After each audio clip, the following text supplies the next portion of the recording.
terima kasih Tuhan. Abraham sebelum memulai segala sesuatu, dia mendirikan mezbah untuk kemudian menyembah Engkau. Karena itu ibadah ini tetap menjadi penting dalam hidup kami. Dunia boleh goncang ganjing, pemimpin boleh datang dan pergi, tapi Tuhan Yesus kami dia tetap ada. Terima kasih Bapa. Terima kasih Tuhan Yesus, terima kasih Roh Kudus. Kami sudah memuliakan nama-Mu. Tiba saatnya kami mau dengar firman-Mu. Tuhan tolong kami, tolong hamba-Mu yang tidak ada apa-apanya.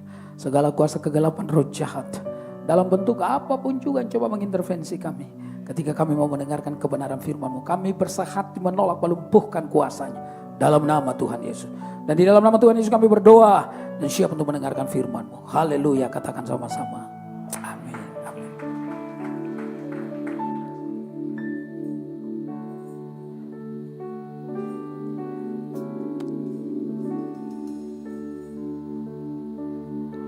Today I will walk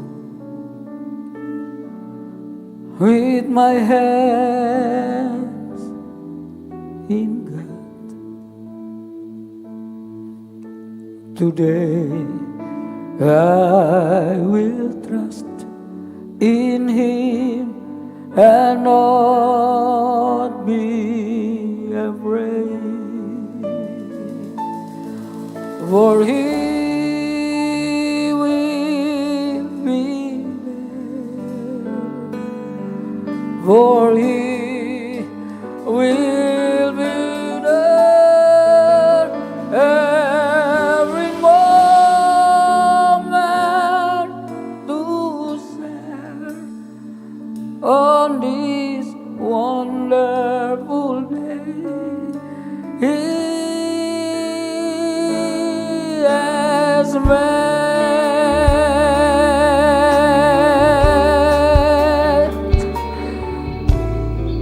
Today I will walk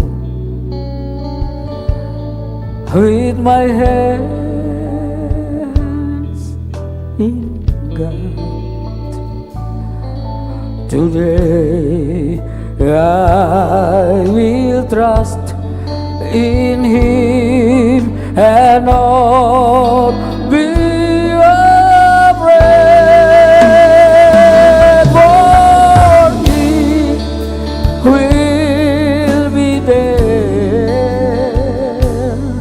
For He will be there every moment to share on this wonderful day. He has made. For He will be there. For He will be there every moment to share on this wonderful day, wonderful day, wonderful day. He has made.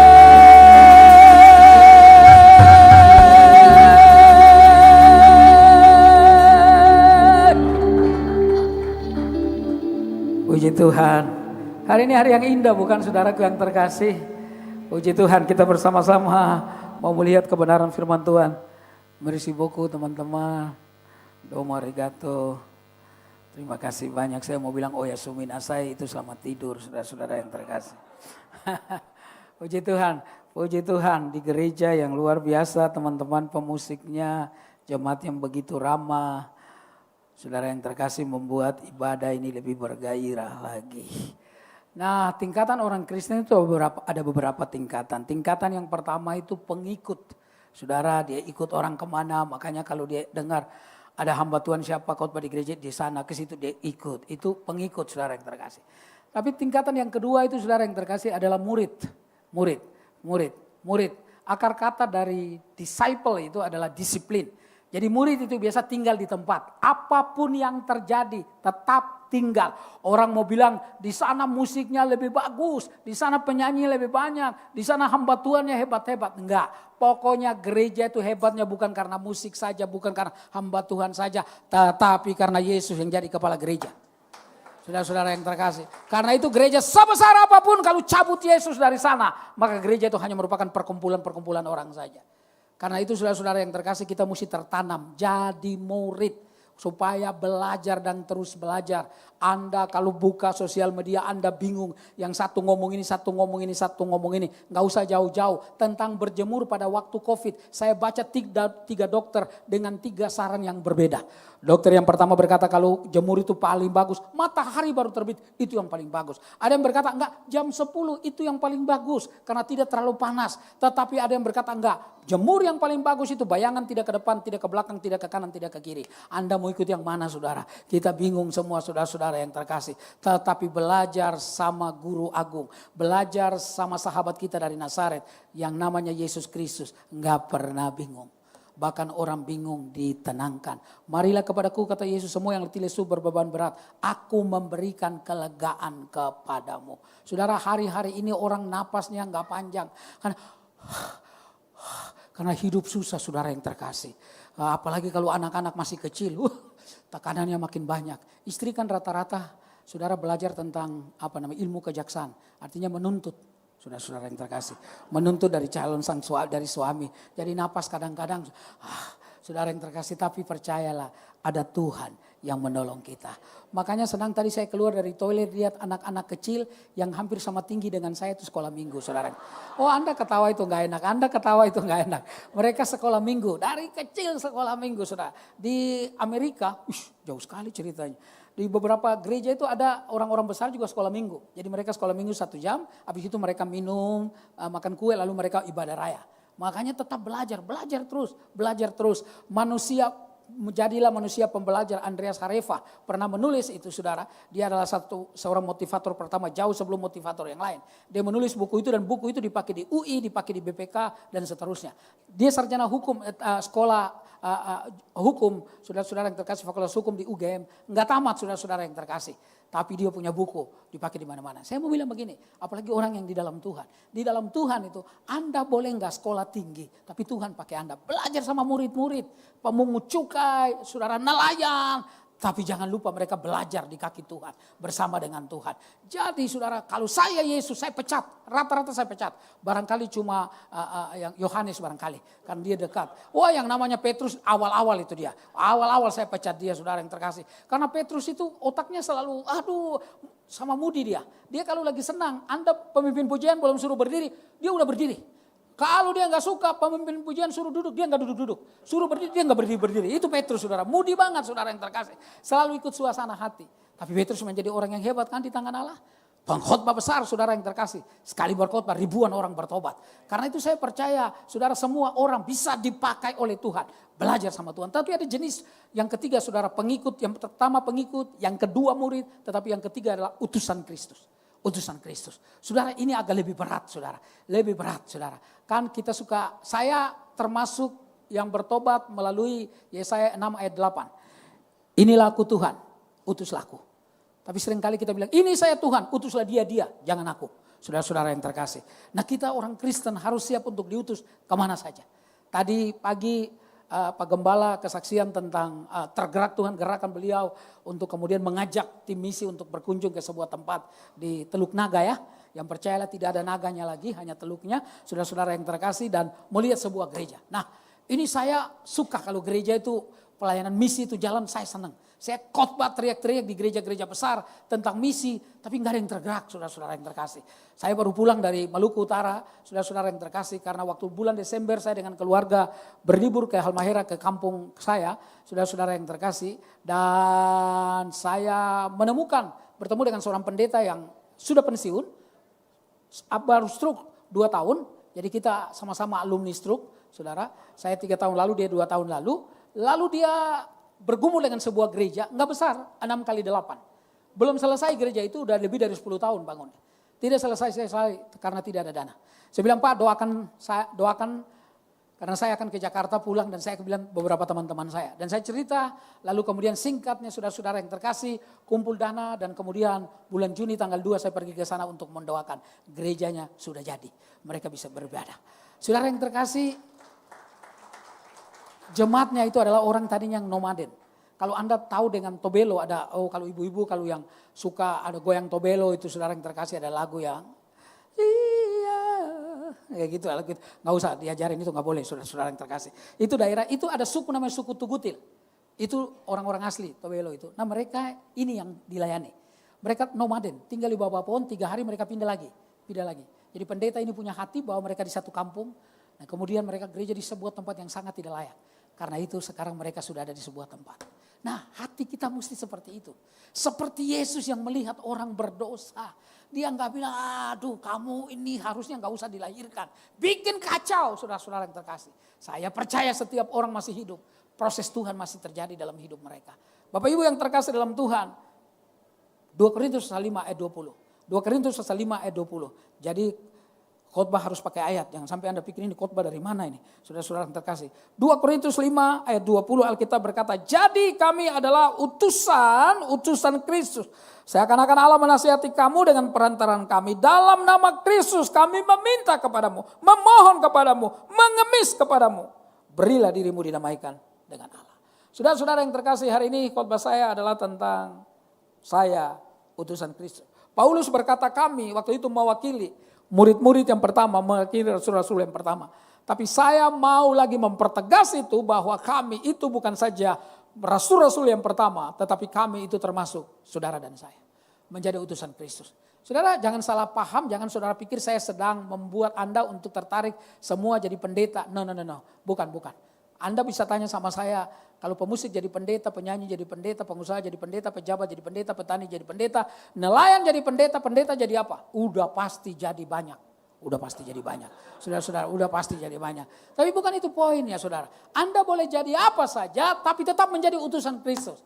Soundman yang ada di belakang, saudara yang terkasih, saudara juga bisa jadi utusan Kristus. Bagaimana supaya kami nyanyi dengan baik, bagaimana supaya terdengar saudara balance suaranya antara nyanyian dengan alat-alat musik yang dimainkan saudara, itu karena ada soundman. Lalu saudara soundman bisa bersaksi. Jadi saya percaya Tuhan suruh saya kasih ini supaya berita Injil menjadi jelas. Berita Injil itu adalah Yesus mati untuk saya dan untuk kamu juga. Kan sudah bisa jadi itu.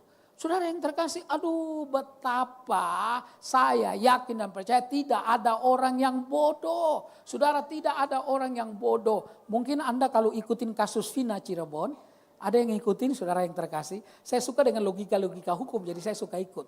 Salah satu pengacaranya itu yang pakai baju putih, itu dulu preman besar di Tanah Abang. Saudara-saudara yang terkasih. Lalu ketika mereka petempur dengan salah satu preman di situ, lalu lari satu tempat di dekat rumah di mana kami tinggal di Jakarta Selatan di daerah Alfa Indah. Lalu saya datang mendoakan dia. Sejak saat itu kemudian dia pergi ke Kalimantan sekolah pendeta dan sekarang dia jadi gembala di sebuah gereja GBI di Kelapa Gading. Saudara, Tuhan bisa memakai semua orang.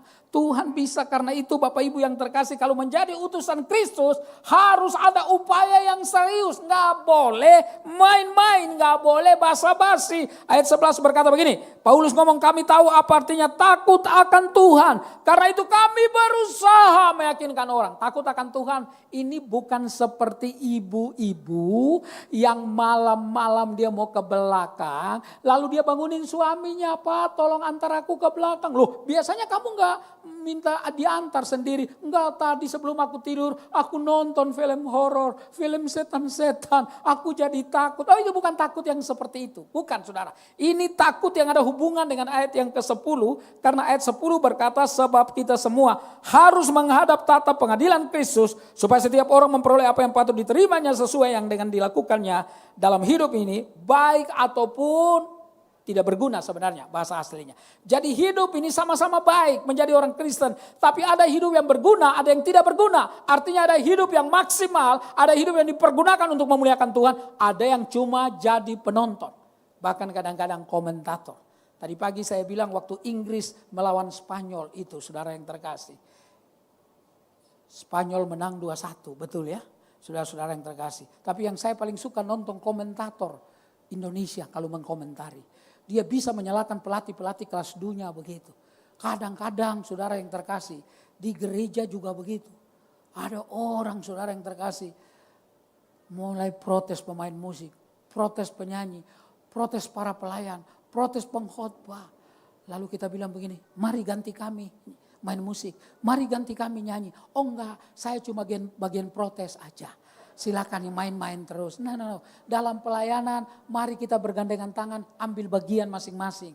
Dalam apa yang Tuhan percayakan kepada kita. Saya selalu nasihati anak laki-laki, anak muda di gereja laki-laki. Saya bilang kalau cari istri, cari guru sekolah minggu. Karena ngajar anak-anak udah pasti bagus. Kalau dia nangis, ingat Sakeus nggak? Itu kayak Om Henry yang waktu itu khotbah itu ya. Itu Anda senang banget melecehkan saya ya, saudara-saudara yang terkasih. Saudara hati-hati loh, hamba Tuhan itu nggak perlu dikultuskan tapi dihormati iya. Ada cerita dalam Raja-Raja, Elisa itu bujangnya Elia yang kemudian ganti Elisa, saudara yang terkasih. Satu kali diledek sama anak muda, botak, mungkin dia botak ya. Jadi mereka bilang botak, dimakan sama beruang anak-anak muda itu. Jadi jangan coba-coba bilang hitam pendek. Hati-hati saudara. Saya ingatkan Anda dari awal. Saudara yang saya kasihi dalam Tuhan. Tetapi Bapak Ibu yang terkasih, mari kita bersama-sama mempergunakan hidup kita dengan sepenuh hati. Supaya waktu kita mempertanggungjawabkan hidup kita, Yesus akan berkata, sabaslah hambaku yang setia. Masuklah dalam kebahagiaan Tuhan. Karena itu dalam pelayanan saya bilang, Tuhan saya nggak ada apa-apanya. Saya nggak mau cari pujian. Saudara-saudara yang terkasih, saya malah senang kalau orang bisa nasihati. Pak, coba khotbahnya ngomongnya jangan terlalu cepat. Sampai kami gak ngerti Bapak ngomong apa. Saudara-saudara yang terkasih. Nah ini pergumulan saya juga. Saya kalau ngomongnya pelan, bahan saya hilang saudara-saudara yang terkasih. Nah Anda mau ngomong mana? Mau pelan tapi bahannya hilang, Anda bingung. Atau tetap ngomong cepat dan Anda menjadi orang yang pintar. Untuk saudara yang terkasih mendengar. Jadi orang kalau suka dengar khotbah saya pasti orang itu pintar. Saudara yang terkasih. Paling tidak pintar ngeles Bapak Ibu yang terkasih. Nah Bapak Ibu karena itu dia berusaha meyakinkan, bagi Allah hati kami nyata dengan terang. Oh luar biasa. Teropong kamera dari surga itu selalu in focus, gak pernah out focus. Artinya penjernihan yang maksimal. Menembusi saudara yang terkasih. Makanya kata-kata baik tapi cover up, tutup-tutupi, sandiwara dan seterusnya. Dalam Tuhan gak berguna. Lebih baik kita terus terang jujur sama Tuhan. Itu jauh lebih Tuhan sayang daripada pura-pura. Istri, saudara yang terkasih, kalau kita suami salah, minta maaf. Kita minta maaf, istri senang, bahkan istri nangis. Padahal kita yang salah, dia bilang, iya saya juga maafin Pak, maafin Mama ya Pak. Aku juga banyak salah. Ntar dulu yang salah siapa ini? Yang salah, tapi itu istri. Tuhan apalagi lebih daripada itu. Kalau Anda jujur dengan Tuhan, Tuhan sayang sama kita. Cuma kadang-kadang kita manusia seperti itu saudara yang terkasih dalam Tuhan. Dengan ini kami tidak berusaha memuji diri kami sekali lagi kepada kamu ayat 12. Tapi kami mau berusaha, saudara-saudara yang terkasih. Kata Paulus, saudara memberi kesempatan kepada kamu untuk memegahkan supaya kamu dapat menghadapi orang-orang yang baru megah karena hal-hal lahiriah dan bukan batinia. Korintus itu adalah sebuah kota pelabuhan dan di kota pelabuhan, saudara yang terkasih, pertukaran perdagangannya lebih lancar daripada Laman, ya. Dulu saya ke Kalimantan jalannya jelek, sekarang udah bagus sekali. Saudara-saudara yang terkasih sudah bagus sekali. Tapi dulu itu kota-kota pesisir, makanya kalau pendatang itu rata-rata tinggal di pesisir.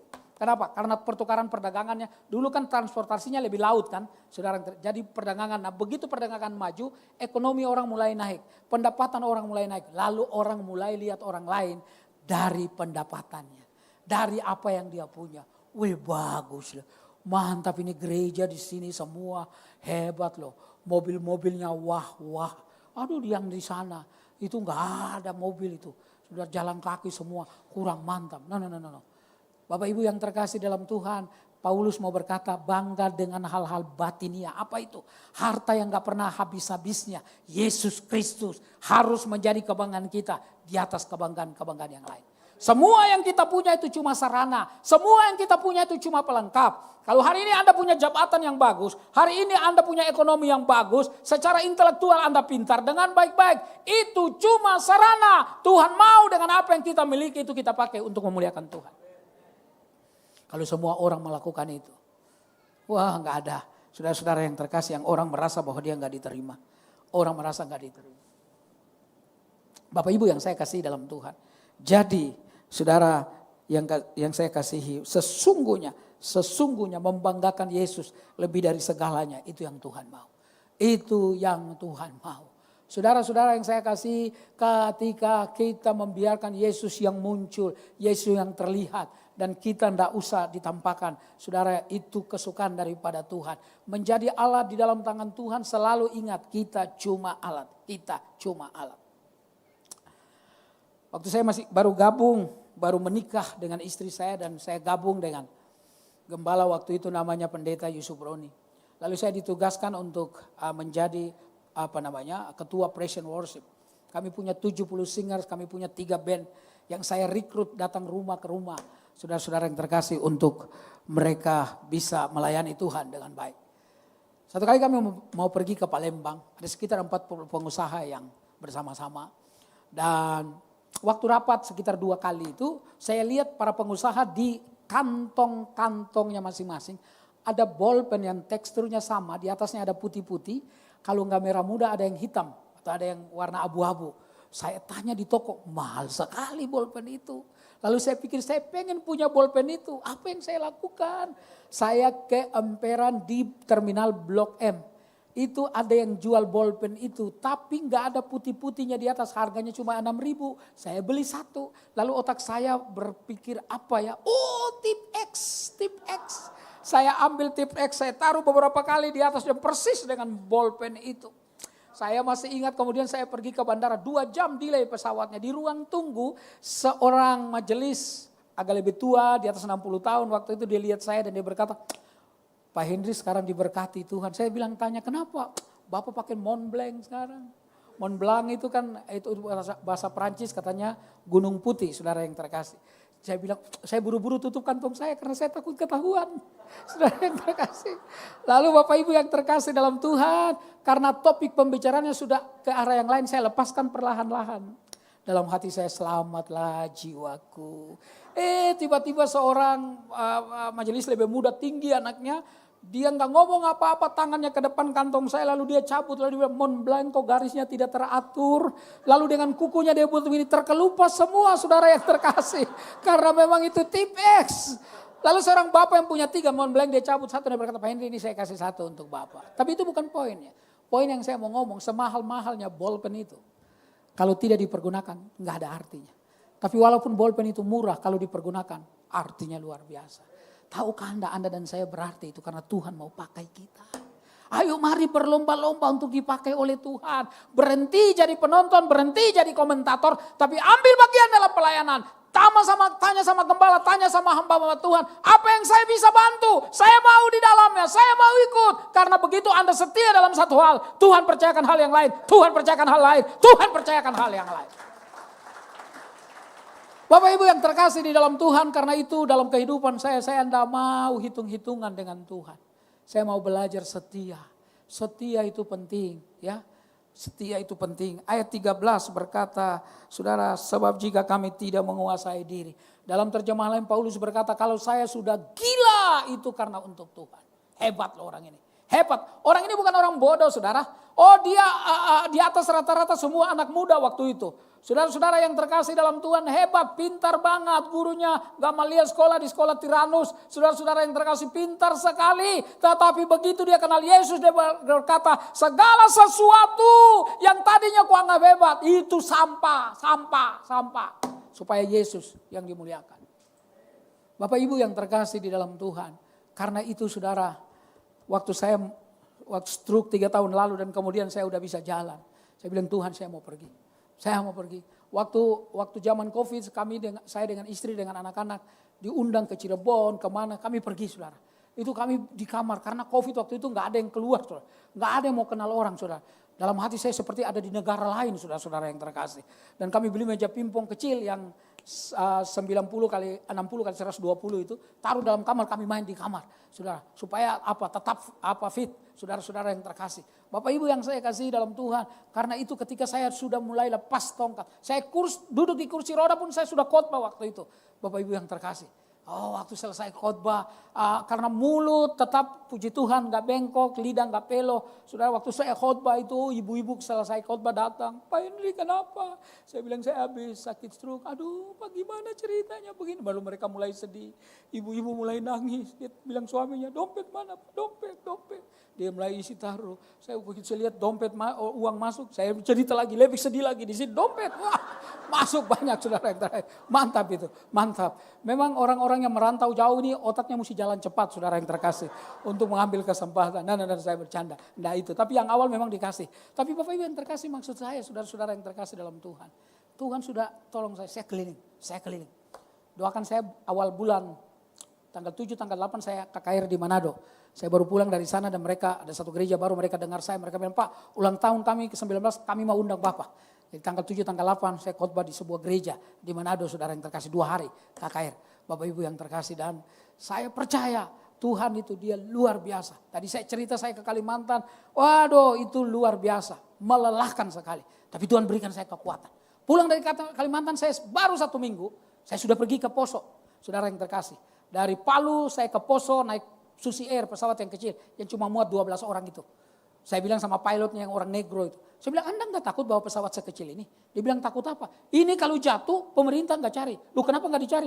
Ngapain cuma sedikit? Masih banyak orang yang mau diurus, saya bilang sama dia begitu. Lalu dia bilang begini, benar juga ya, tapi kenapa Bapak pula naik pesawat ini? Oh iya juga ya, pintar juga dia dalam hati saya saudara. Kalau enggak pintar enggak jadi pilot dia saudara. Lalu kemudian kita pergi ke Poso, dari Poso itu kita pergi ke Tentena. Nah di danau Poso itu, saudara yang terkasih, KKR itu dilakukan. Yang undang saya bilang begini, Pak Henry, Bapak khusus KKR ya, yang seminar itu teman kita. Karena dia punya 2 gelar doktor teologia, satu di Indonesia, satu di Amerika. Jadi biar dia yang pimpin seminarnya, karena dia pintar. Dalam hati saya berarti saya nggak pintar dong, saudara-saudara yang terkasih. Bapak Ibu lalu KKR itu diadakan. Malam kedua, saya lihat pendeta yang undang itu sepatunya robek. Aduh, saya bilang Tuhan, saya mau kasih 1 sepatu, tapi yang mana ya? Saya tanya dulu sama dia, Pak, kaki Bapak, nomor berapa kaki Bapak? Disebutkan nomor kaki. Puji Tuhan. Kenapa? 1 nomor lebih besar dari nomor kaki saya. Itu berarti sepatu saya selamat saudara yang terkasih. Tapi dia tanya, emang Bapak mau kasih sepatu yang mana? Dalam hati saya kok pakai nanya? Kan saya udah jelasin. Dan yang ini Pak saya ambil dalam koper. Udah bagus Pak. Iya ini sepatu yang paling ringan yang saya punya. Yang 2 ini sepatu tenis, saya buat 3 sepatu. Yang 2 ini sepatu tenis, yang ini yang untuk saya jalan. Udah bagus. Coba ukur aja Bapak nggak pas pasti.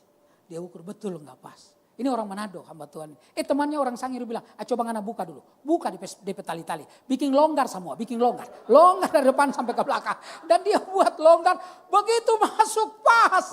Dia bilang, Pak Henry enak banget sepatunya. Dalam hati lu enak, gue kagak enak. Tapi kasih itu kan mesti berkorban. Kasih itu bukan cuma ngomong. Kasih itu harus ada buktinya. Lalu kemudian besok malamnya satu hamba Tuhan gak pakai jam tangan. Saya tanya sama dia, Bapak gak suka pakai jam tangan? Oh suka Pak, tapi jam saya udah di kamar 6 bulan gak dipakai-pakai, rusak. Mau dibetulin mahal. Tuhan bilang kasih 1, you kan bawa 2, kasih 1. Yes Tuhan, saya mau taat. Saya kasih dia. Yang gak enak begitu saya kasih, dia bilang, jam berapa ya? Jam berapa ya sayang? Dia teriak-teriak saudara yang terkasih. Bapak Ibu yang terkasih dalam Tuhan, pelayanan kalau bukan berdasarkan kasih, melelahkan. Makanya Paulus berkata saudara yang terkasih ayat 14. Sebab kasih Kristus yang menguasai kami. Kalau saya mau pelayanan hanya orang banyak saudara, saya pilih aja gereja-gereja yang seperti saudara. Kalau saya pelayanan mau persembahan banyak, maka persembahan-persembahan yang kecil saya tolak semua saudara yang terkasih. Tapi berdosalah saya kalau itu yang saya lakukan. Itu berarti saya tidak lagi melayani dengan kasih. Tapi melayani dengan motivasi yang kotor. Dengan nafsu, dengan keinginan daging. Melayani Tuhan harus berdasarkan kasih. Di sebuah gereja besar dulu saya gabung, saya suka protes. Karena kadang-kadang maaf ya penerima tamu para majelis itu. Aduh kalau orang kaya mereka salamannya lama ngobrol. Apanya? Tapi kalau orang susah bawa tas plastik. Keluar sini. Aduh. Saya lihat di gereja ini enggak gitu. Saya lihat Pak Steven tadi salamin orang-orang kursi roda dan seterusnya. Saudara jangan pernah lihat-lihat orang. Jangan Anda pikir bahwa penjahat itu hanya orang hitam, kumisan, keriting. Enggak saudara yang terkasih. Nah, saya beberapa kali ke Hong Kong, penjahat di Hong Kong itu putih semua kulitnya saudara yang terkasih. Karena itu bukan karena warna kulit Bapak Ibu yang terkasih, bukan. Tapi ketika hati kita berpaut kepada hatinya, maka di sanalah kita ditemukan. Ada orang bilang orang Batak itu galak-galak, saya nggak percaya. Karena saya kalau dia kata orang Batak saya nyanyi, Inang, Dia bilang jangan nyanyi lagu itu, sedih aku, nangis dia langsung. Melo banget orang Batak gitu saudara. Saudara saya yakin dan percaya orang yang di dalam Tuhan, saudara yang terkasih, akan menjadi orang yang budayanya berbeda. Makanya budaya Kristus itu harus ditularkan. Budaya Kristus itu harus didengar banyak orang. Kita mesti muncul sebagai orang-orang yang saudara menjadi berkat. Saya ketemu dengan Mongol beberapa tahun yang lalu. Dia tanya, Pak Pendeta, kok enggak stand up comedy lagi? Saya bilang itu bukan pekerjaan saya. Pekerjaan saya menjadi hamba Tuhan. Sekarang Mongol udah khotbah-khotbah. Nanti saya mau ketemu dia dan saya bilang, akhirnya you yang ikut saya, bukan saya ikut you. Saudara yang terkasih, itu berarti Yesus lebih mempunyai daya tarik dari apapun juga. Oh iya saudara-saudara yang terkasih. Saya bangga punya Yesus, bangga banget. Bangga. Dulu saya mau jadi penyanyi. Meli Guslau itu ponakan saya, saudara-saudara yang terkasih. Jadi kita keluarga ya bisa nyanyi lah. Saya mau jadi penyanyi, tapi puji Tuhan, Tuhan tangkap saya. Ya hamba Tuhan. Bisa nyanyi? Masih bisa. Tentunya nyanyi untuk memuliakan Tuhan. Enggak sandiwaraka selama ini. Enggak saudara yang terkasih dalam Tuhan. Enggak. Glenn 3 tahun sebelum meninggal itu saya sangat dekat dengan dia. Saya mentoring dia. Setiap kali kalau dia mau tampil tanda mata 30 September saya selalu doakan dia. M-Block itu saudara yang terkasih, yang dia salah satu pelopornya. Saya yang doakan juga saudara yang terkasih. Tapi sayang sekali, saya belum sampai dengan dia saya lagi bilang dia ayo kita keliling. Bawa anak-anak muda seluruh Indonesia datang sama Tuhan. Saya bilang sayang Tuhan panggil dia. Ya itu Tuhan yang atur. Makanya saudara jangan Anda pikir sehat. Lalu kemudian Anda pikir Anda mati belakangan dari orang tua. Belum tentu. Lihatlah di kuburan ada yang panjang, ada yang sedang, ada yang pendek sekali. Jangan pernah di gereja Anda tanya, Opa umur berapa? 69 cu. Kenapa? Dalam hati tahun depan Opa lewat ini. Karena firman Tuhan berkata umur hidup kami 70 tahun ya. Mazmur 90. No. Tidak ada orang yang tahu kapan dia dipanggil oleh Tuhan. Karena itu selama kita hidup mari kita maksimal dengan Tuhan. Tebarkan kasih-Mu. Tadi pagi saya bilang kalau bertinju saya disuruh lawan Mike Tyson. Saya mau. Saya berani. Kelas berat. Dia kelas berat. Saya kelas apa saja saudara. Saya naik ke atas dan begitu kan promotor sudah tanda tangan, sudah dibayar fee-nya. Dan begitu dia mau pukul saya jatuh duluan.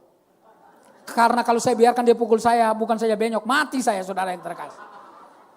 Tapi Anda tahu petinju kalau mukul dan kena orang, itu tenaganya ada yang keluar dari dirinya. Tapi kalau dia mukul orang dan tidak kena, tenaganya lebih banyak lagi keluar dari hidup. Dalam dirimu dan diriku ada potensi kasih yang Tuhan beri. Kalau kasih itu tidak memenuhi sasaran, hidup itu melelahkan. Karena itu saudara yang terkasih, praktekkan kasih Tuhan itu kepada orang-orang lain. Kepada siapa saja yang Anda temui. Saudara-saudara yang terkasih supaya orang lihat anak Tuhan itu bukan cuma ngomong tentang kasih. Tapi mempraktekkan kasih itu. Saya selalu bilang istri saya, kalau ada orang susah yang perlu ditolong, tolong. Karena saudara yang terkasih, ketika kita tolong banyak orang, orang doakan kita.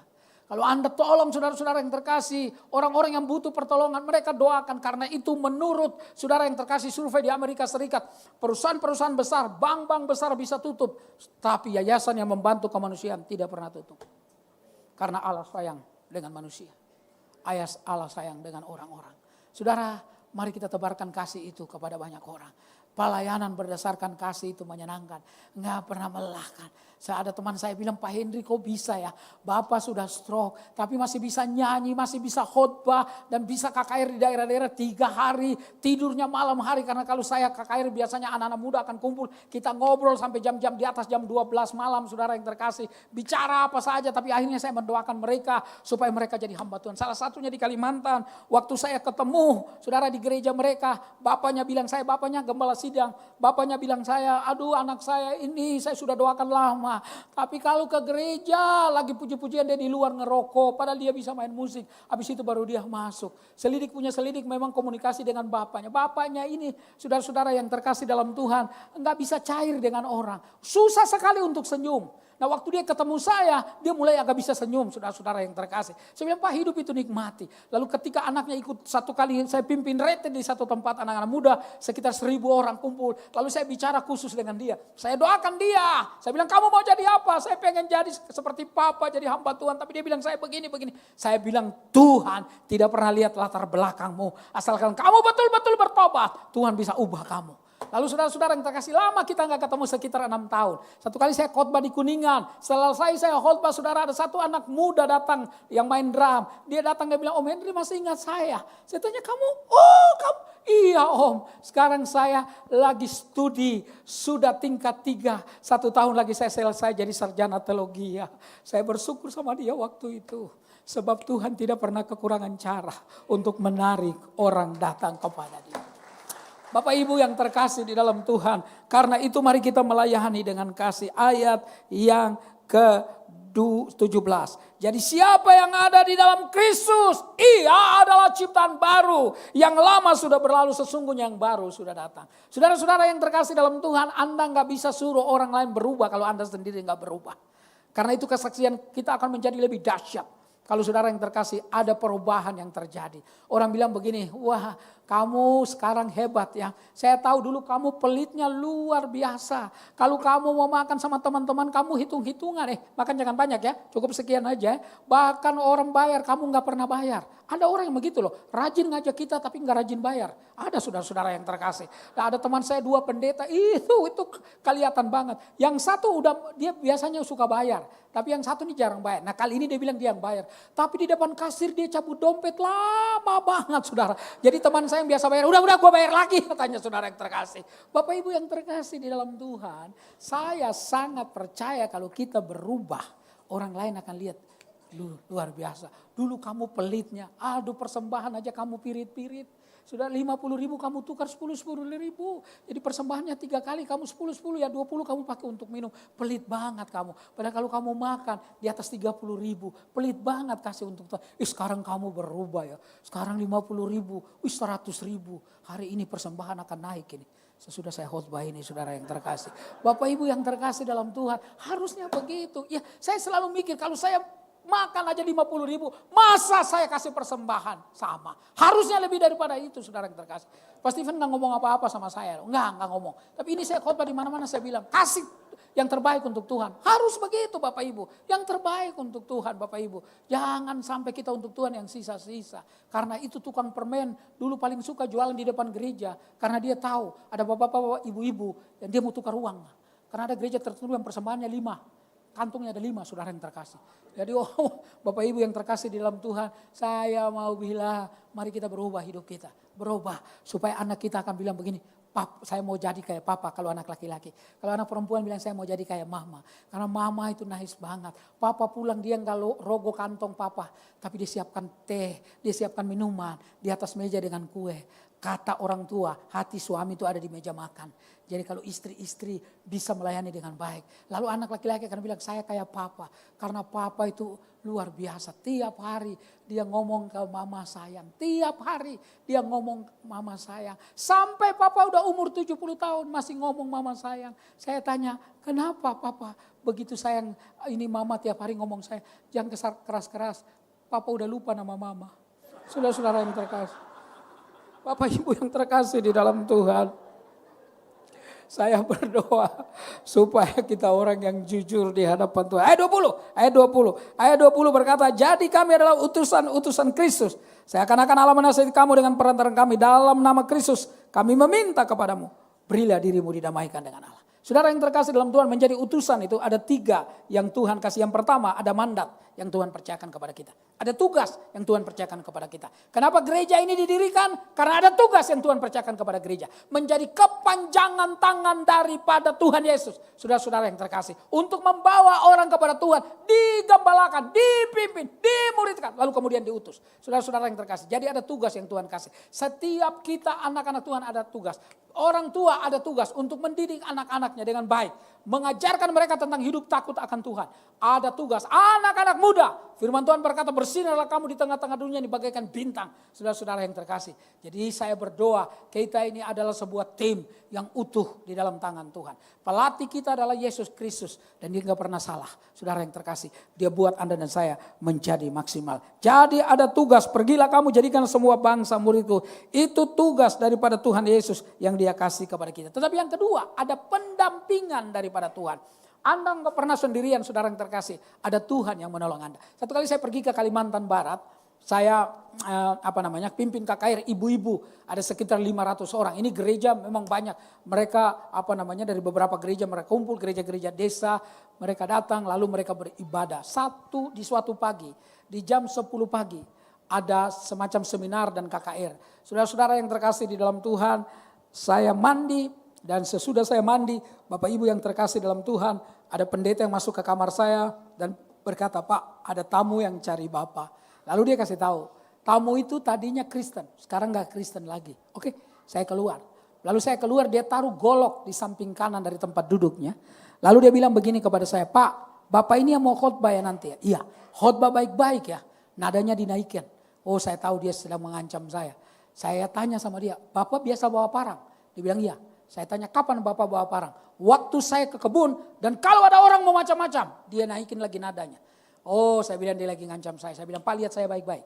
Bapak cuma bawa parang waktu Bapak mau ke kebun dan kalau orang macam-macam. Tapi saya setiap saat bawa parang. Mana parang Bapak?" "Saya Henry, salah parang." Saya bilang sama dia, saudara yang terkasih. Bapak Ibu yang terkasih di dalam Tuhan.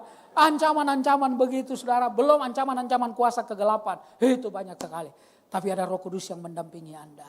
Ada hikmat yang Tuhan kasih. Saudara yang terkasih, karena itu ingat baik-baik. Kalau Anda sedang bekerja di kantor. Saya punya jadwal tetap di Kejaksaan Agung di gedung di Blok M, saudara. Satu kali saya doakan seorang jaksa naik ke sebuah tempat di kantornya. Oh, Bapak Ibu yang terkasih, dia berkata kadang-kadang ada botol aqua yang ditaruh di mejanya. Besok lagi botol ini, saudara yang terkasih. Saya doakan dia karena ada jabatan yang sedang mau diambil katanya sama orang lain. Saya bilang kuasa Tuhan lebih besar. Roh Kudus ada, saudara. Dan sekarang dia menjadi seorang pejabat di sebuah daerah, masih di Kejaksaan. Saudara, Tuhan mendampingi kita. Enggak pernah ditinggalkan kita. Anak-anak, saudara yang terkasih, ada Roh Kudus yang jaga. Dia pimpin kita, bimbing kita, memberikan kita kepekaan, memberikan saudara-saudara yang terkasih insafat bagi orang-orang yang kita layani supaya mereka menyadari akan salah dan dosanya.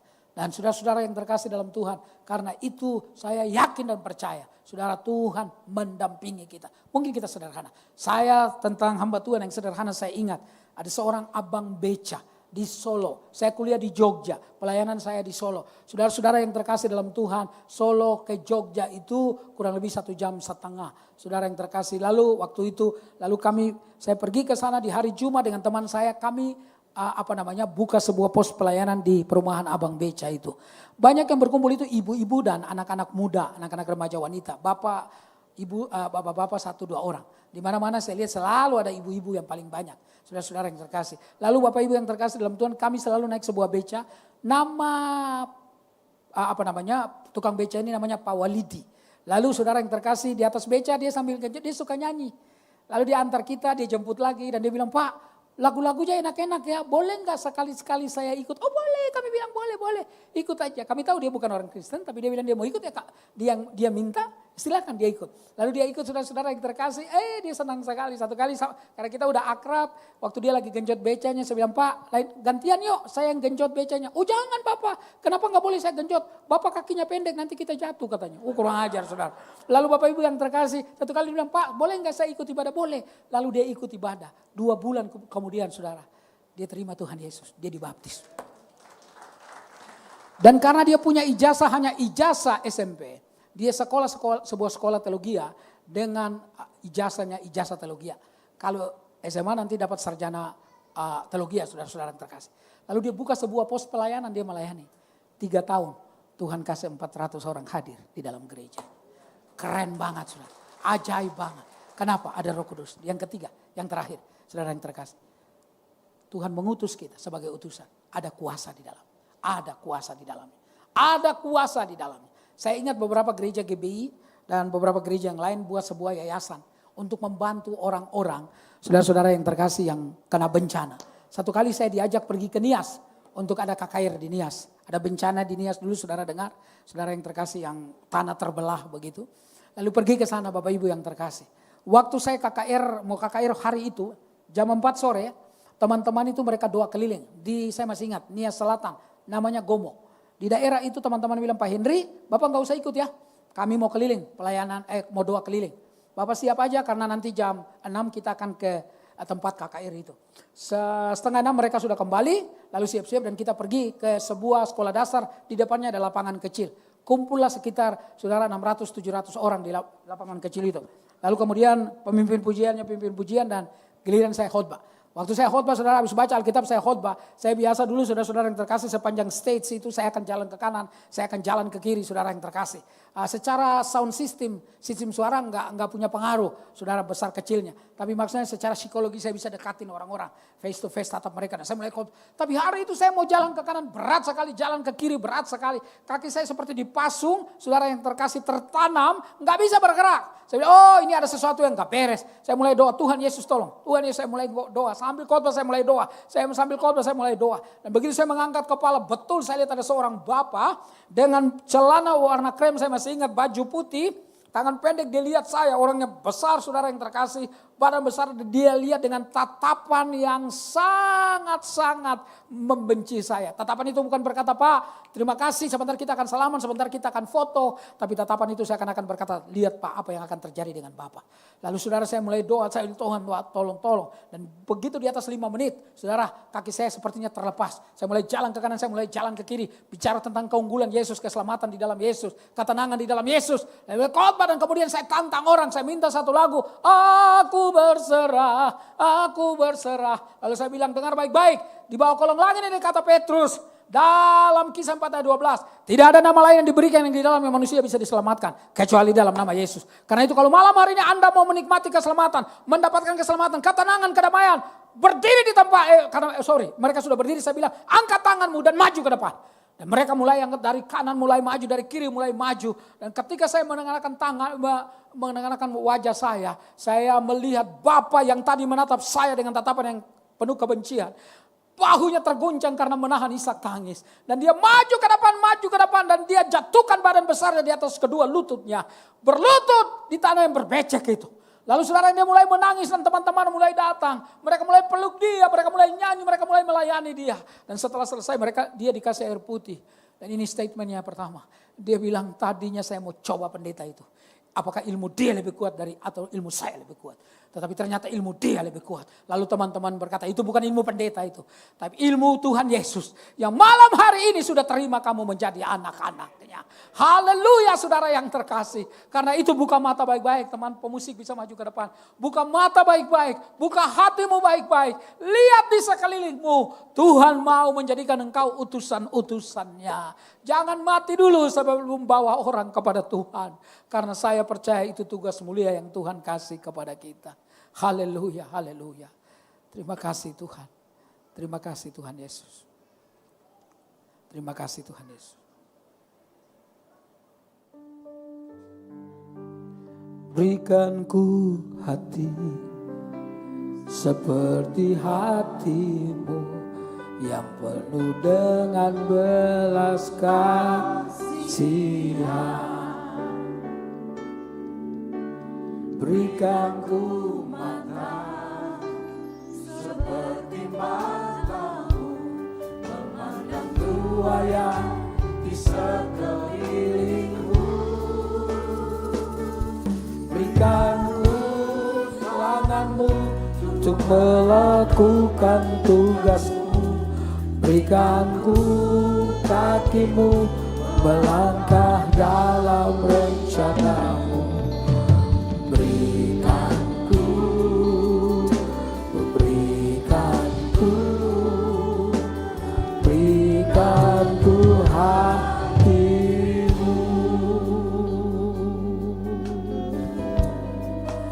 Berikan hatimu, berikan hati seperti hatimu yang penuh dengan belas kasihan. Berikan tanganmu, berikanmu mata seperti matamu memandang tua yang di sekelilingmu. Berikan ku tanganmu untuk melakukan tugasmu. Berikan ku kakimu melangkah dalam rencanamu. Berikan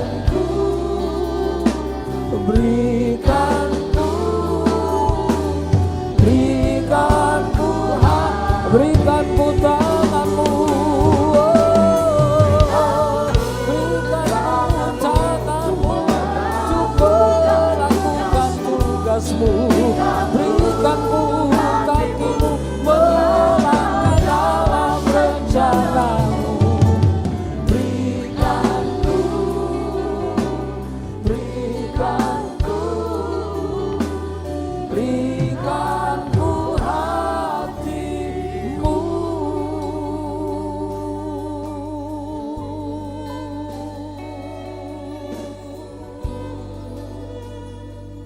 berikan ku hatimu Tuhan. Oh, berikan matamu kepadaku. Berikan telingamu Tuhan untuk mendengar jeritan orang.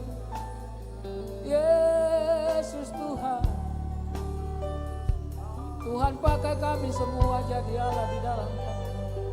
Sebab Tuhan tidak pernah datang ke rumah, kantor ke kantor. Tapi Tuhan memakai kami anak-anak-Mu menjadi kepanjangan tangan-Mu. Itu kami berdoa, Yesus tolong kami semua. Mengingat akan kasih-Mu di atas kayu salib. Mati bukan hanya untuk kami, untuk dunia ini. Dan potensi kasih-Mu bisa menyelamatkan siapa saja. Asal mereka datang kepada Tuhan. Mereka bisa datang kepada Tuhan kalau mereka dengar bahwa hanya Yesus Juru Selamat.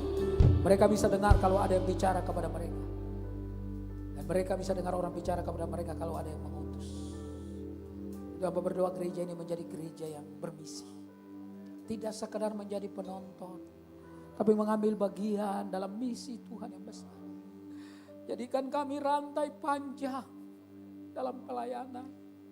Kasihani bangsa kami Tuhan. Kasihani bangsa ini Tuhan. Sebab kami tahu bangsa ini didirikan juga dengan banyak orang percaya. Yesus, Kau baik bagi kami. Buka mata hati kami.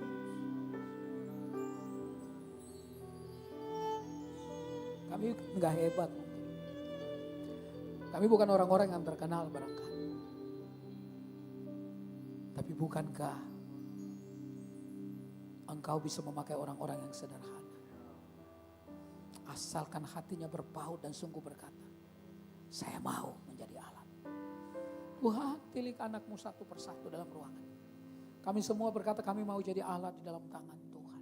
Sesederhana apapun alat itu, kalau dia ada di dalam tangan yang tepat Tuhan Yesus Kristus. Tongkat di tangan Musa saja bisa berkuasa. Tongkat yang gak punya perasaan.